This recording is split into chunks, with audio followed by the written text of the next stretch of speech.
Hello, one of the students in the family case study has just remarked that they've been looking about the impact of warfarin on patients' lives, taking warfarin, because somebody had mentioned that they'd had a large bleed and also that they were having, disliked the fact that they couldn't take alcohol. So I just wanted to have a quick look and see what kind of things came up whenever I did a quick search. So this is just using Google, typing in warfarin impact on life. And I've not used quality of life because I think that ends up bringing something quite technical sometimes, but just to have a look. So I think this maybe is a paper that you found already, the impact of long-term warfarin therapy on quality of life. Just have a quick look at it. This takes us through to the PubMed abstract. So warfarin therapy is not usually associated with significant decrease in perceived health unless a bleeding episode has occurred. So that might fit with this gentleman who you've been visiting. The negative effects of warfarin treatment on health perceptions may be balanced by confidence in its protective effects.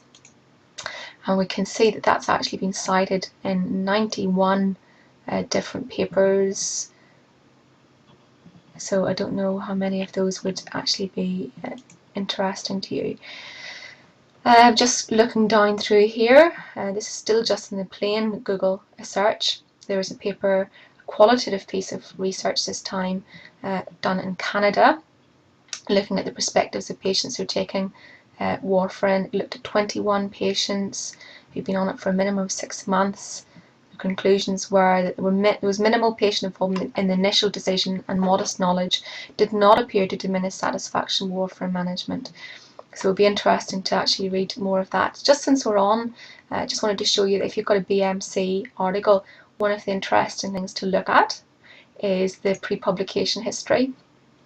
And you can see the original manuscript that's been submitted and the reviewers' comments. So hopefully you can see, this is some of the comments that they've made about the qualitative research. And that can be very interesting for you to learn about the research process. So just mention that in passing.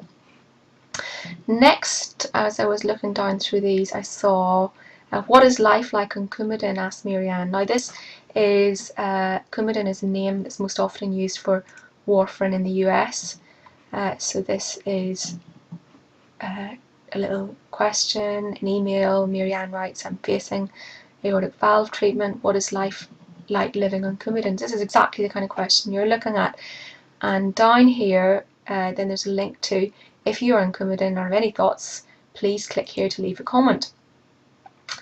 And if we scroll back up, there are lots of comments from people about what their experience of being on warfarin has been. So that could be a really rich source of information for you too. So lots of information out there. Now I wanted to go back and just look at what happens, what comes up if we just look at Google Scholar. Again, that paper is up top. And then I wanted to actually put in qualitative just to see what came up. So this is about in palliative care, so something very specific. Patients' perspectives on taking warfarin. That's the paper we've just looked at in BMC Family Medicine. Then why general practitioners do not implement evidence. Exploring patient satisfaction with long-term warfarin. Patient perspectives in taking vitamin K antagonist qualitative study. Just going to have a quick look at that. Now, by the way, you can see this doesn't look like we've actually got full text access to this. Just see what it's about.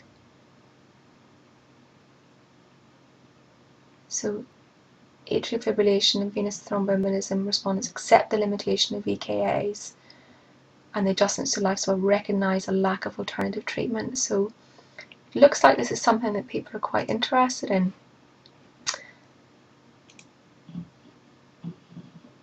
Oral anticoagulant therapy, quality of life issues, quality of life in older people with atrial fibrillation.